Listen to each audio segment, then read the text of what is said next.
মঙ্গলবারই দক্ষিণবঙ্গে বর্ষা ঢুকেছে। প্রবল গরমের পর স্বস্তি মিলেছে তো বটেই, কিন্তু বৃষ্টি বাড়তেই বিভিন্ন জায়গায় জল জমে ভোগান্তি হচ্ছে মানুষের। যেমন বাঁকুড়ার ছবি দেখাই আপনাদের। বাঁকুড়ায় নিচু এলাকায় জল জমে ভোগান্তি, জল বাড়ছে দ্বারকেশ্বর, শিলাবতী সহ সব নদীতে। কথা বলবো প্রিয়ব্রতর সঙ্গে। প্রিয়ব্রত, লাগাতার বৃষ্টি হচ্ছে, বাঁকুড়া শহরের রবীন্দ্রপল্লী এই মুহূর্তে জলমগ্ন। তুমি যে ছবিটা আমাদের দেখাচ্ছিলে সকাল থেকেই, কি পরিস্থিতি এখন?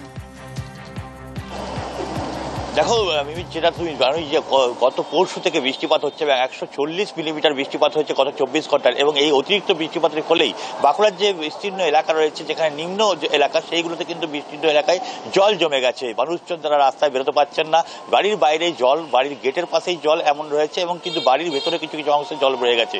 যে বাঁকুড়ার পুরুলিয়া যে রাজ্য সড়ক, তার পাশ দিয়েই কালভার্ট রয়েছে, সেই কালভার্টের পাশ দিয়েই একটি ম্যানহোল দিয়ে জল বেরিয়ে যেত অন্য বছর, কিন্তু এই ম্যানহোল জাম হয়ে যাওয়ার জন্যই এই এলাকা যে জলবন্দী হয়ে গেছে মানুষজন। তারা চাইছেন প্রশাসনিক উদ্যোগ নিয়ে এই ম্যানহোল পরিষ্কার করে দিলেই জল বেরিয়ে যায়, কিন্তু এই ম্যানহোল যাতে পরিষ্কার না হওয়াতেই এইভাবে বানভাসী হয়েছে মানুষজন। এবং দেখা যাচ্ছে যে বেশ কিছু নদীগুলো, যেগুলো দ্বারকেশ্বর, গন্ধেশ্বরী রয়েছে, শিলাবতী রয়েছে, সেই নদীগুলো কিন্তু ইতিমধ্যেই বানভাসী হয়েছে। বেশ কিছু ব্রিজ, যেমন মানকালি ব্রিজ বানভাসী হয়েছে।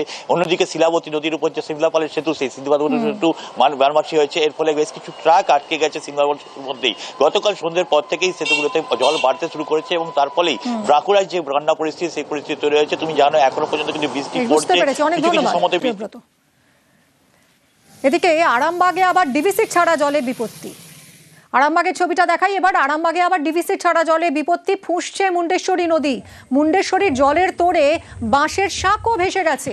কথা বলবো শুভদীপের সঙ্গে। শুভদীপ, এই বাঁশের সাঁকো যাদের যাতায়াতের একমাত্র উপায় ছিল, তারা এখন কি করছেন, কতটা সমস্যায়, প্রশাসন কি ব্যবস্থা নিচ্ছে? একেবারেই দেখো, মুন্ডেশ্বরীর যে জল বেড়েছে, ডিভিসি ছাড়া জল পৌঁছতেই, মুন্ডেশ্বরী নদীতে পৌঁছতেই কিন্তু আরামবাগের যে পূর্ব কেশবপুর এলাকা রয়েছে, মলয়পুর 1 পঞ্চায়েত এলাকায়, সেখানে কিন্তু বাঁশের সেতু ভেসে গিয়েছে। এর ফলে নৌকা ছাড়া যাতায়াতের আর কোনো মাধ্যম এই মুহূর্তে রইল না প্রায় 20-25টি গ্রামের মানুষের। পঞ্চায়েত সমিতির তরফে এই মুহূর্তে নৌকার ব্যবস্থা করা হয়েছে, তাই নৌকাতেই কিন্তু এই মুহূর্তে যাতায়াত চলছে।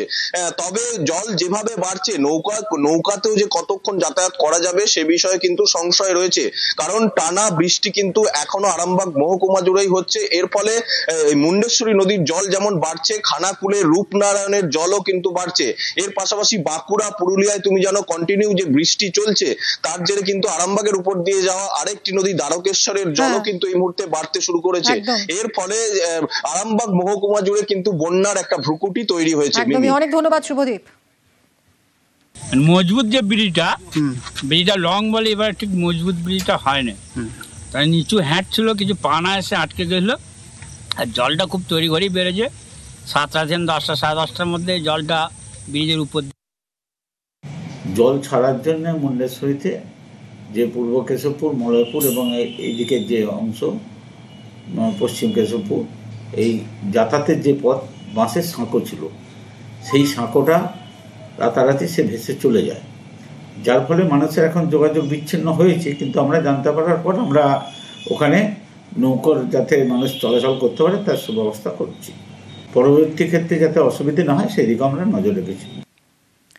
নাগারে বৃষ্টিতে ফুঁসছে শিলাবতী। শিলাবতীর জলস্তর বেড়ে যাওয়ায় সাঁকো ভেঙে পড়েছে। চন্দ্রকোনায় একাধিক সাঁকো জলের নিচে। সাঁকো ভাঙায় বিচ্ছিন্ন বহু গ্রাম। আতঙ্কে নদী পাড়ের বাসিন্দারা। কিন্তু একদিনের বৃষ্টি এখানটা যা করে দিয়েছে, এখানে দাঁড়িয়ে দেখা যাচ্ছে গোলকা তুলে একবারে মানে বিরাট অবস্থা হয়ে গেছে। আর শিলাবতী তো ভর্তি হয়ে গেছে, শিলাবতী কানায় কানায়, এবং এই জায়গাটা এমনই করছে যে দেখে দাঁড়িয়ে দেখা যাবে না। আমাদের শিলাবতী নদীতে নাকি প্রচুর জল এসছে, একবারে ঘর কাপড়ের মতো ডুবে নিয়ে আসছে। আমাদের এখানকেও চলে আসতে দেখতে পাচ্ছি। মানে কি উপর দিকে কি শুনছেন? উপর দিকে নাকি প্রচুর ভাবে এসছে, ডুবে দিয়ে এসছে সব কিছু। একটু ভয় লাগছে। একবার পোল টোল সব ডুবে নিয়ে এসছে, পারফার ঝেপে উপচি নিয়ে এসছে পুরো একবার বন্যার ইয়েতে। এবার ঝাড়গ্রামের ছবি দেখাই। জমা জলের ভোগান্তি ঝাড়গ্রামেও। টানা বৃষ্টিতে জলমগ্ন নিচু এলাকা।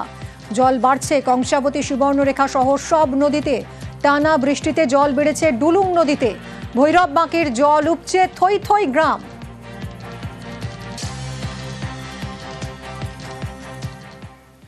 জমা জলে দুর্ভোগ পুরুলিয়াতেও। হাঁসফাঁস গরম থেকে রেহাই তো মিলেছে, কিন্তু জমা জলে এখন দুর্ভোগ। নিচু এলাকায় জল জমে ভোগান্তি। পুরুলিয়ার ছবি দেখুন।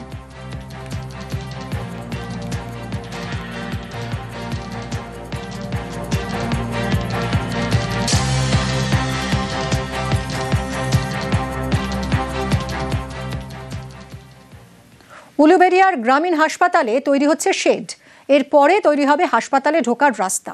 দ্রুত চালু হবে মাদার অ্যান্ড চাইল্ড হাব। হাওড়ার উলুবেড়িয়া, এখানে চণ্ডীপুর গ্রামীণ হাসপাতাল। এই হাসপাতালে তৈরি হচ্ছে টিনের শেড। আউটডোরের টিকিট কাউন্টারে তৈরি হচ্ছে এই শেড। সপ্তাহ দুয়েক ধরে কাজ চলছে। দাঁড়িয়ে টিকিট করতো, সেখানে রোদ লাগতো, ঝড় বৃষ্টি সবকিছুই মাথার উপরে পড়তেন।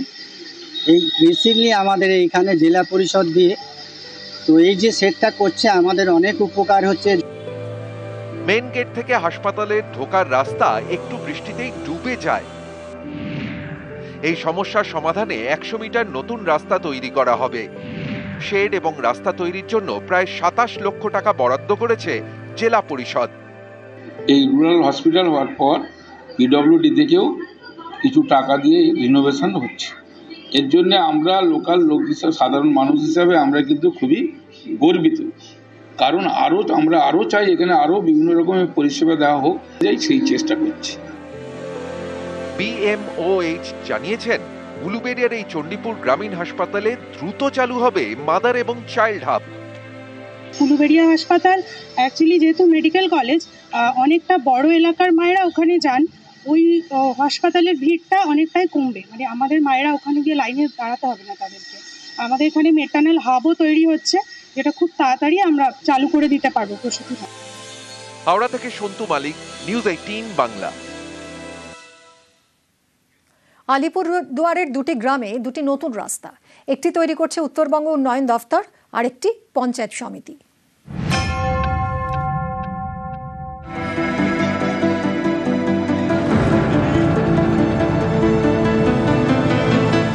আলিপুরদুয়ারের 1 নম্বর ব্লক, এখানে পঞ্চুকামারির গ্রাম বাইরিগুড়ি। এই গ্রামে প্রথম পাকা রাস্তা তৈরি করছে উত্তরবঙ্গ উন্নয়ন দফতর। বুধবার থেকে রাস্তা তৈরির কাজ শুরু। অনেকদিন থেকেই এরকম বেহালা পড়ে আছে, আমাদের যাতায়াতে খুব কষ্ট হয়। বেশিরভাগ তো বর্ষাতে আমাদের যাতায়াত নিয়ে খুবই সমস্যা পড়ে যায়। আমরা রাস্তাটা ভালো হোক, রাস্তাটা পাকা হোক। এই রাস্তা বাইরিগুড়ি গ্রাম থেকে 31 নম্বর জাতীয় সড়ক ধরার জন্য গুরুত্বপূর্ণ।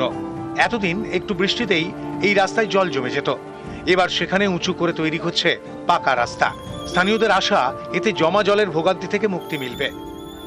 700 মিটার রাস্তা 88 লক্ষ টাকা স্যাংশন হয়েছে। উন্নয়নটা কোথায় এটা আপনারা নিজেরাই দেখুন এবং বলুন। এই রাস্তাটা ম্যাসিভ মানুষ ব্যবহার করে।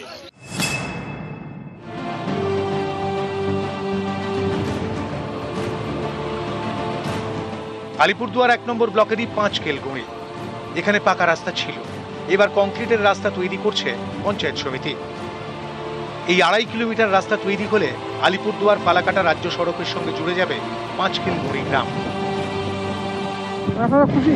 এখন তো খুশি, এটা নিয়ে খুশি আর কি। বিডিও সাহেব আসছে, তাকে ধন্যবাদ জানাইলেন? হ্যাঁ, জানাইছি। মাসখানেক ধরেই রাস্তা তৈরির কাজ চলছে। বুধবার রাস্তার কাজ পরিদর্শনে যান বিডিও। আলিপুরদুয়ার ওয়ার্ড পঞ্চায়েত সমিতি সিদ্ধান্ত নেয় যে এটাকে একটা সিমেন্ট কংক্রিট রোড রাস্তা করে দেবে। তো কত বাজেটে রাস্তাটা ধরা হয় এবং এখানে প্রায় 250 মিটার রাস্তা সিমেন্ট কংক্রিট রোড এই পঞ্চায়েত সমিতি। আলিপুরদুয়ার থেকে রাজকুমার কর্মকার, নিউজ 18 বাংলা।